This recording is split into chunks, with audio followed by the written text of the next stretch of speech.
Hello दोस्तों, नमस्कार। SM किसी चैनल में मैं आप सब लोगों का दिल से बहुत बहुत स्वागत करता हूँ। सो दोस्तों, जैसे कि अभी आप सब लोगों को पता ही है कि इंडिया पाकिस्तान का कॉन्फ्लिक्ट देखने को मिला था, ठीक है। एंड उसके बाद एक पर्टिकुलर सेक्टर जो सबसे ज़्यादा चर्चे में हम लोग को देखने को मिल रहा था, जो था डिफेंस सेक्टर।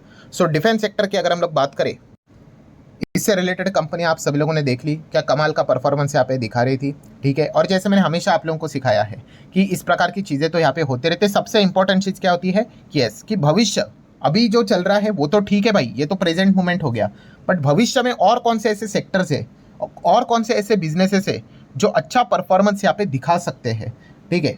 उसको अपने स्टडी करना होता है, ठीक है। ये हमेशा मैं बार बार यही चीज़ सिखाते रहता हूँ, क्योंकि जो फ्यूचर को देखकर करंट लेवल पे निवेश करता है, ठीक है, वही शेयर मार्केट में पैसा कमाता है। बाकी लोग सारी चीज़ें खत्म हो जाती है, 10 की चीज़ 100 हो जाती है, फिर उसके बाद वो पीछे भाग जाते हैं, फिर वो 100 की चीज़ 70 पे आ जाती है, 30% डाउन, फिर अटक जाते हैं, ठीक है। तो ये हम लोगों ने नहीं करना है। तो इस वीडियो में हम लोग क्या करने वाले हैं कि डिफेंस तो ठीक है, ये पे इसके पहले भी हम कवर कर चुके हैं, और ऐसे कौन से सेक्टर्स है जो भविष्य में काफ़ी अच्छा यहाँ पे कर सकते हैं, उसको मैं कवर करने वाला हूँ। लगभग 10-12 सेक्टर आपके सामने यहाँ पे रखूंगा विथ प्रॉपर एक्सप्लेनेशन, ठीक है, विथ प्रॉपर रीजंस। फिर आप चाहो तो फर्दर स्टडी कर सकते हैं। अच्छा, काफ़ी लोग पूछ भी रहे थे डिफेंस सेक्टर को लेकर कि सर ब्रह्मोस मिसाइल, ठीक है, इसको इस्तेमाल यहाँ पे किया गया है, ब्रह्मोस मिसाइल से रिलेटेड, एक्सपोर्ट से रिलेटेड खबरें आ रही है। अगर आपको चाहिए तो मैं वीडियो बना दूंगा, जस्ट कमेंट सेक्शन में यस करके बोल देना। ब्रह्मोस मिसाइल से रिलेटेड कौन कौन सी कंपनियां लिंक है, डायरेक्टली इनडायरेक्टली, ठीक है। अगर आपको प्रॉपर अगर इसके ऊपर वीडियो चाहिए, जस्ट यस बोल देना कमेंट सेक्शन में। अगर अच्छा रिस्पॉन्स आया तो उसको भी मैं लगे हाथ कवर कर लूंगा। मोस्ट प्रोबेबली नेक्स्ट वीडियो में इस टॉपिक को भी मैं कवर कर लूंगा। तो चलो फिलहाल तो इस वीडियो को स्टार्ट करते हैं। सबसे पहले तो सेक्टर नंबर 1, ठीक है, तो रेलवे सेक्टर। यस, अभी रेलवे सेक्टर से रिलेटेड वही चीज़ होती है, इसके पहले भी मैंने कवर किया था। फिर उसके बाद आप लोगों ने देखा, पहले तो रेलवे स्टॉक्स तो कुछ 20-25 रुपए पे चलते थे, वो 200, 400, 500 हो गए। फिर आपको जैसे मैंने बताया कि तेज़ी देखकर खरीदने वाले बहुत होते हैं, ये एक टोटल गलत कॉन्सेप्ट होता है। इसको अगर जो फॉलो करेगा वो मार्केट में कभी पैसा नहीं कमा पाएगा, क्योंकि मार्केट में फिर 300 का भाई 200 भी होगा, फिर वो कभी बर्दाश्त नहीं कर पाएंगे उस गिरावट को। वो बात छोड़ दीजिए। जैसे कि मैंने आपको कहा कि जो बिजनेस देखने वाले होते हैं उनके लिए यहाँ पे कहना चाहूँगा, जो पूछते भी है सर रेलवे स्टॉक्स तो इतने चल गए और चलेंगे क्या। तो दोस्तों, आपको लगता है कि रेलवे से रिलेटेड काम हो चुका है? तो कितना काम बाकी है हमारे देश में। सिर्फ एक प्रॉब्लम होती है हमारी। क्या प्रॉब्लम होती है? हम जब स्टॉक्स को खरीदते हमें चाहिए तुरंत रिटर्न, ठीक है। जैसे कि रेलवे कंपनियां 20 की 200 हो गई, 500 हो गई, तो जो लोग अभी 200-500 पे खरीद रहे हैं वो चाहते हैं कि 2000 इमीडिएटली हो जाए। तो वैसा नहीं होगा भाई, ठीक है, उसके लिए टाइम लगेगा, ठीक है। 2-3 साल तक वो आपको जीरो रिटर्न्स देंगे। जैसे कि 20 पे भी थे स्टॉक, जीरो पे चल रहे थे, कोई रिटर्न्स नहीं, फिर बाद में तेजी आई। आपको कॉन्सेप्ट समझना है भाई, लॉन्ग टर्म का अर्थ ही यही होता है कि कभी तो इनका भी टाइम आएगा। तो रेलवे की अगर बात करें तो भाई बहुत कुछ काम बाकी है, बहुत कुछ इंडिया को ग्रो करना बाकी है, टाइम लगेगा, बट पेशेंस होना चाहिए। तो रेलवे सेक्टर को आप चाहो तो स्टडी कर सकते हो। सेकंड, इसके बाद की सेक्टर की बात करेंगे दोस्तों, तो वो है ड्रोन सेक्टर। यस, ड्रोन को लेकर मैंने इसके पहले भी आपको बताया था, तब तो इसको लेकर कोई बात भी नहीं करता था। तभी मैंने आपको बताया था ड्रोन ये मल्टीपर्पस के लिए इस्तेमाल किया जाता है। मतलब डिफेंस में इस्तेमाल तो किया जाता है, अटैक के लिए इस्तेमाल किया जाता है, सर्विलेंस के लिए, ठीक है। सीसीटीवी कैसा होता है, वैसे सर्विलेंस के लिए चेक किया जाता है। रियल इस्टेट साइट की, कंस्ट्रक्शन साइट की बात करें, वहां पे ड्रोन का इस्तेमाल किया जाता है। लॉजिस्टिक करके एक से दूसरे जगह पे सामान लेकर जाना है, उसके लिए ड्रोन इस्तेमाल किया जाता है, और बहुत सारी चीज़ों के लिए। अब ड्रोन से सामने वाले अटैक कर रहे हैं तो एंट्री ड्रोन सिस्टम भी बनाने पड़ते हैं।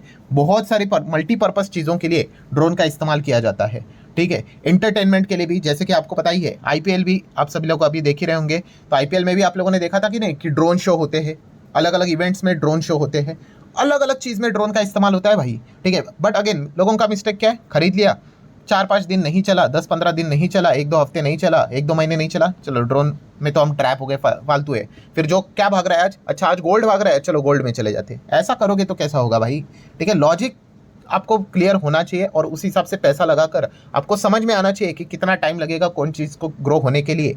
सो वो भरोसा आपको दिखाना यहाँ पे आना चाहिए, ठीक है। ये जो बड़े इन्वेस्टर होते हैं ना, उनमें यही खास बात होती है, वो लॉजिक लगाते हैं, पैसा लगाते हैं और फिर बैठे रहते हैं, ठीक है। ऐसा नहीं कि तुरंत हो जाए करके, चाहता तो मैं भी तुरंत हो जाए करके, बट वो तो नॉन कंट्रोलेबल इवेंट हो गया।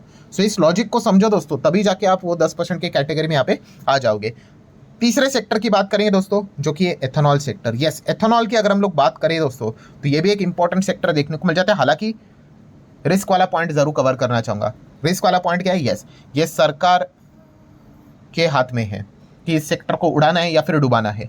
मतलब देखिए, सरकार बार बार बोलती रहती है, नितिन गडकरी जी बार बार बोलते रहते हैं एथेनॉल ब्लेंडिंग, बढ़ाएंगे 10%, 20%, 30%, ठीक है। बट सरकार ने अगर यू टर्न ले लिया, जो कि बीच में आपको पता ही है इलेक्शन के वक्त लिया था, वो तो पता था भाई इलेक्शन जैसे खत्म होगा शुगर के दाम नीचे लगने लाने हैं, उसके बाद तो नॉर्मल चीज़ें हो जाएगी, और वैसा ही हो गया। बट कहने का मकसद क्या है दोस्तों, यहाँ पे ये जो सेक्टर है वो गवर्नमेंट के कंट्रोल में बहुत हायर लेवल पे देखने को मिल रहा है, ठीक है। स्कोप तो है एथेनॉल को, इसमें कोई शक की गुंजाइश नहीं है। बट अगर कल सरकार ने यू टर्न लिया तो भाई ये सेक्टर का भी यू टर्न हो जाएगा। तो ये चीज़ें पता होनी चाहिए। अभी जो बिजनेस को स्टडी नहीं करते वो बोलते अरे हम तो फंस गए, ऐसा हो गया। अब धंधे को समझो ना, ये मैं सारी रिस्की पॉइंट्स आप लोगों को बता रहा हूँ, ठीक है। अगर सरकार इस सेक्टर को प्रॉपरली सपोर्ट करेगा तो एथेनॉल भी काफ़ी अच्छा सेक्टर ग्रो होने वाला है। देन फोर्थ नंबर के सेक्टर की अगर बात करेंगे दोस्तों, तो वो है रिन्यूएबल एनर्जी। मैंने तो एक बीच में डिटेल वीडियो भी बनाया था, कौन सा, कि जितने भी फ्यूचर ओरिएंटेड सेक्टर है, न्यू एज टेक्नोलॉजी बोल लो, ठीक है, ये नए टाइप के बिजनेस है, उसमें सबसे ज़्यादा अगर कोई अच्छा करेगा वो रिन्यूएबल एनर्जी ही करने वाला है, ठीक है। हो गया, बहुत समय हो गया, अभी 1-2 साल हो गया, आप देख सकते हो रिन्यूएबल एनर्जी में मैक्सिमम कंपनी आपको मल्टीबैगर होती हुई देखने को मिल चुकी है, ठीक है। सो रिन्यूएबल एनर्जी की अगर बात करें, ये तो सिर्फ एक सेक्टर नहीं, अभी तो ये ज़रूरत हो चुकी है भाई, ठीक है। आप बार बार यहाँ पे कार्बन एमिशन नहीं कर सकते। अगर आप ऐसे ही करते रहेंगे तो हालत तो ख़राब यहाँ पे होने ही वाली है। आप देख ही रहे हो एक्यूआई की हालत क्या है, प्रदूषण कैसे हो रहा है, ठीक है, एनवायरनमेंट खराब हो रहा है। तो इसका अल्टीमेटली आउटकम आगे जाके बहुत खराब होने वाला है। तो इसीलिए रिन्यूएबल एनर्जी आप देख सकते हैं फोर्सफुली सरकार भी फोर्स कर रहा है भाई।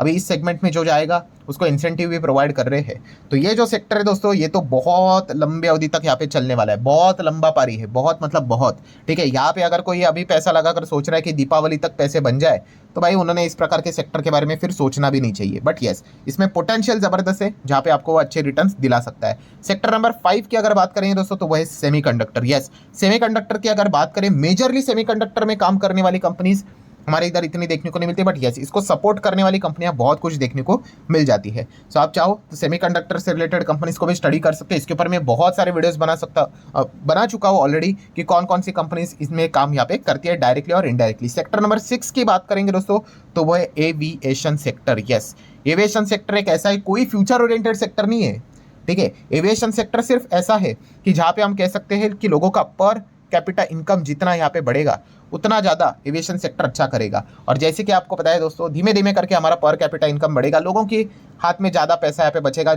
और हमेशा मैंने आपको कहा कि ऐसा कभी नहीं होगा कि हर कोई यहाँ पे अमीर बनेगा, हर किसी के हाथ में पैसा आएगा, ऐसा नहीं होता है। बट मैं एवरेज बात कर रहा हूँ, और एवरेज में आप यहाँ पे देख सकते हो कि टैक्स कलेक्शन का डेटा हमें बताता है कि अच्छी तरीके से हम लोग को ग्रोथ होते हुए देखने को मिल रही है। तो इससे होता क्या है दोस्तों, यस, कि जो विमान यात्रा करने वाले जो लोग हैं उनमें हम लोग को जंप देखने को मिल रही है। कितने सारे एयरपोर्ट्स की हमें रिक्वायरमेंट है, कितने सारे एयरलाइंस के रिक्वायरमेंट है, बट एयरलाइन तो हमारे इधर इतने है भी नहीं, ठीक है। तो यहाँ पे हम जरूर कह सकते हैं एविएशन सेक्टर में भी काफ़ी अच्छा स्कोप है ग्रोथ की, अगर मैं बात करूँ तो, ठीक है। तो एविएशन सेक्टर आप देख सकते हो, यहाँ पे बीच में जो ट्रम्प का जो ड्रामा चल रहा था, एविएशन सेक्टर वाले अच्छी कंपनियां ज़्यादा नहीं गिरी थी, आप चेक कर लो। तो इसके पीछे का रीज़न भी यही था कि स्वदेशी सेगमेंट में ही ज़्यादा फोकस यहाँ पे कर रहा है, ठीक है। सो इसको आप स्टडी कर सकते हो। सेक्टर नंबर 7 की अगर बात करेंगे दोस्तों, वो है स्टॉक मार्केट इटसेल्फ, ठीक है। ये इसके पहले भी ये बात मैंने बताई थी, इसमें कोई नई बात नहीं है जो मैं आपको बता रहा हूँ, मैं बस आपको बार बार रिवीजन करवाते रहता हूँ। Stock market itself a biggest sector, आपको पता है स्टॉक मार्केट से रिलेटेड इतने सारे बिजनेसेस है, ब्रोकिंग वाली कंपनियां हैं, ठीक है, म्यूचुअल फंड वाले हैं, डिपॉजिटरीज है। तो ये तो अच्छा ही करेंगे ना। एक ज़माने में 2 करोड़ के आसपास भी डीमैट अकाउंट नहीं थे, अब लगभग 20 करोड़ के आसपास हो जाएंगे, हुआ नहीं है बट हो जाएंगे, ठीक है। तो ये संख्या आने वाले समय में तो और भी हम लोग को धीमे धीमे करके बढ़ती हुई देखने को मिलेगी। म्यूचुअल फंड में कितने लोग एसआईपी कर रहे हैं, लगातार बढ़ेगा। एक ज़माने में 3000 करोड़ की एसआईपी होती थी महीने की, अभी 26,000 करोड़ के आसपास की एसआईपी होती है। ये बढ़ने वाले 30 होगा, 40 होगा, 50 होगा, 1 लाख करोड़ का भी एसआईपी मंथली देखने को मिलेगा, बट टाइम लगेगा। तो इससे क्या होगा, ये इंडस्ट्री बड़ी होगी, इससे रिलेटेड काम करने वाली कंपनीज, इनके बिजनेस बड़े होंगे। तो जरूर ये भी सेक्टर्स हम कह सकते हैं भविष्य में अच्छा ग्रो करते हुए देखने को यहाँ पे मिलेंगे। सेक्टर नंबर 8 की बात करेंगे, क्विक कॉमर्स, ठीक है। क्विक कॉमर्स खुद से तो पहले लिस्टेड नहीं थे, बट जितने भी बाकी जो डिलीवरीज वाली कंपनियां देखने को मिली थी, उन्होंने क्या कर लिया, क्विक कॉमर्स को खरीद लिया। तो ये भी सेक्टर कमाल का है। एक ज़माने में ऐसा था कि अगर आप फ़ोन मंगवाते थे तो आपको 2-3, 4-5 दिन का इंतजार करना पड़ता था, अब तो सीधा 10-15 मिनट में घर पे आते हैं। और ये जी चीज़ मैंने आप लोगों को पहले ही बता के रखी थी, ये चीज़ें होने वाली है और यही चीज़ें होते हुए देखने को यहाँ पे मिल रही है। देन सेक्टर नंबर 9 की बात करेंगे तो इलेक्ट्रिक व्हीकल। यस, कुछ लोग भूल गए, मतलब सोच रहे होंगे सर भूल भी गए कि क्या इलेक्ट्रिक व्हीकल को, तो नहीं भाई, बिल्कुल नहीं भूला हूँ। यस, यहाँ पे हेवी कॉम्पिटिशन है, इतना हम लोग जरूर यहाँ पे कह सकते हैं, बट सेक्टर तो कमाल का है एंड सरकार भी यहाँ पे ईवी को सपोर्ट यहाँ पे कर रहा है। सेक्टर नंबर 10 की बात करेंगे दोस्तों, तो वह सैटेलाइट इंटरनेट। यस दोस्तों, इंटरनेट के बिना तो भाई अभी दुनिया चल ही नहीं सकती। फूड, क्लोथिंग, शेल्टर, ये एक टाइम टाइम का नेसेसिटी था, अभी फुल क्लोथिंग शेल्टर के साथ साथ मोबाइल फ़ोन और इसमें इंटरनेट होना भाई बहुत ज़्यादा इंपॉर्टेंट हो चुका है। ठीक है, सो इसी चीज़ के चलते अगर हम लोग बात कर दोस्तों, तो सैटेलाइट इंटरनेट से रिलेटेड काम करने वाली कंपनियां ये भी काफ़ी अच्छा खासा कमाई यहाँ पे करेंगी क्योंकि हर किसी को इस चीज़ की ज़रूरत यहाँ पे होगी। सो ये 10 सेक्टर को आप स्टडी कर सकते हैं। इसके अलावा भी कुछ और सेक्टर्स है, लाइक एम्बुलेंस मतलब आपको बताइए क्विक एम्बुलेंस, 10 मिनट में एम्बुलेंस चलाते थे, जैसे कि हम कह सकते हैं ब्लिंकिट ने इसकी शुरुआत यहाँ पे की थी। ठीक है, पहले तो उन्होंने पायलट प्रोजेक्ट ही चलाया है, बट अगर इसको अच्छा रिस्पॉन्स आया तो ये बहुत गजब का काम भी यहाँ पे कर सकता है। तो इसको आपने जरूर स्टडी यहाँ पे करना है। उसी के साथ साथ ऑनलाइन गेमिंग की अगर हम लोग बात करें, इस सेक्टर को भी आप चाहो तो स्टडी कर सकते हो, बट यहाँ पे भी एक रिस्क फैक्टर आया था। कौन सा? या सरकार इनके पीछे पड़ा है। देखिए, सरकार को एक्चुअली ऑनलाइन गेमिंग से प्रॉब्लम नहीं है, बट जो ऑनलाइन गैम्बलिंग करते हैं, सट्टेबाजी करते हैं, वो भी अपने को ऑनलाइन गेमिंग की तरह दिखाते हैं। एंड इससे रिलेटेड सरकार ने क्या करते हैं, दोनों के ऊपर सेम जीएसटी लगा दिया। ये प्रॉब्लम हो चुकी है, वरना ऑनलाइन गेमिंग ये ग्लोबल लेवल पे, ठीक है, आउटसाइड इंडिया, विदेश में इतनी बड़ी इंडस्ट्री है कि मैं आपको क्या बताऊं, बहुत बड़ी इंडस्ट्री है। सो इंडिया में भी ये इंडस्ट्री बड़ी हो सकती है, बट फिलहाल सरकार ऑनलाइन गेमिंग एंड गैम्बलिंग में काफ़ी परेशान यहाँ पे हो चुकी है। तो ये कुछ सेक्टर है, नो डाउट। आर्टिफिशियल इंटेलिजेंस की भी बात करें, आप उनको भी स्टडी कर सकते हो। हालांकि एआई से रिलेटेड ज़्यादातर कंपनियां आपको अमेरिका में ही देखेगी। यहाँ पे आपको एआई से रिलेटेड सपोर्ट करने वाली कंपनियां देखने को यहाँ पे मिल जाती है, डायरेक्टली एआई में काम करने वाली नहीं। सो ये कुछ सेक्टर है दोस्तों जो जरूर आपको भविष्य में अच्छा करते हुए देखने को मिलेंगे। हर एक सेक्टर का टाइम होता है, हर एक सेक्टर का वक्त आएगा। कभी तो ऐसा हो जाएगा कि अचानक से एकदम इथेनॉल वाली कंपनियां बूम करेंगी, भागेंगी, फिर पूरी दुनिया उसके पीछे भागेगी। तो ऐसा नहीं करना है, आपने आज ही पेन पेपर कॉपी लेकर स्टडी करना है। आपको जो सही लगता है उस हिसाब से डिसीजन लेना है और उस कंपनीज में निवेश करके लंबी अवधि में होल्ड करना है।